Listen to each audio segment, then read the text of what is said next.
I thought it was a joke. Until he said he wants another woman in our marriage. When Ethan first mentioned the idea, I thought I'd misheard him.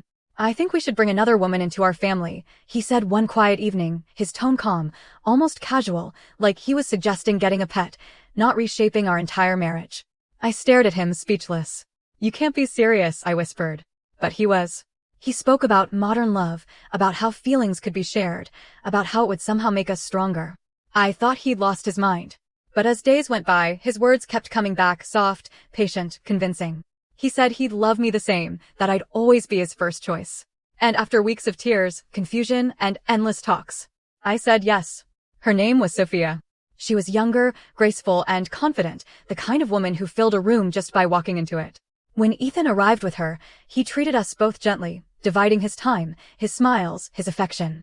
For a moment, I believed maybe this strange idea could actually work. But little by little, the balance started to shift. I noticed the way his eyes followed her when she spoke, the way his laughter came easier with her around.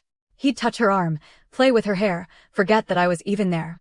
At night, I'd hear them whispering. Quiet, soft, intimate.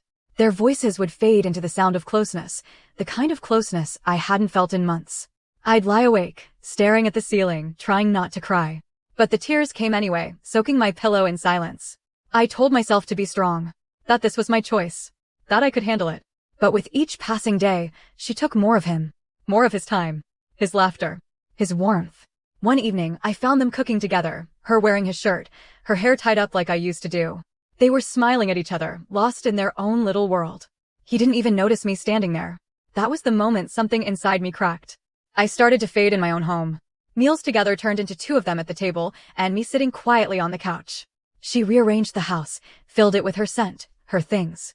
Every trace of me was slowly erased. And Ethan, the man who once swore I was his everything, became a stranger. Cold. Distant. Unreachable. Sometimes I'd catch my reflection and barely recognize the woman staring back. Pale, tired, empty-eyed. I tried talking to him once, my voice trembling. Ethan, I don't think I can do this anymore. He looked up from his phone and said, you agreed to this. You said you were fine. And then he went back to scrolling. That night, I cried in the shower until the water turned cold. I wasn't even sure if I was crying because of him or because I had lost myself trying to keep him. Days blurred into weeks. He stopped sleeping in our bed. His laughter filled the other room, her room now. I'd hear them together and press my hands against my ears, wishing I could erase every sound. One night, I finally broke. I couldn't bear the silence anymore, the feeling of being invisible in my own life. So when his friend Liam came over, I did something reckless, something desperate. He was kind to me, noticed me, looked at me like I still existed. I wanted Ethan to see me, to care, to get angry, to feel something. But when he found out, he just stared at me with empty eyes and said, do whatever you want. Then he walked away, back to her. That indifference hurt more than any betrayal ever could.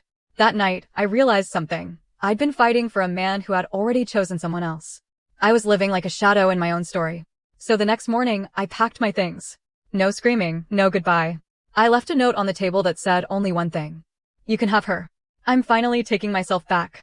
I walked out into the cold morning light, my heart aching, but free for the first time in years. Behind me, their laughter echoed through the window. But I didn't turn back.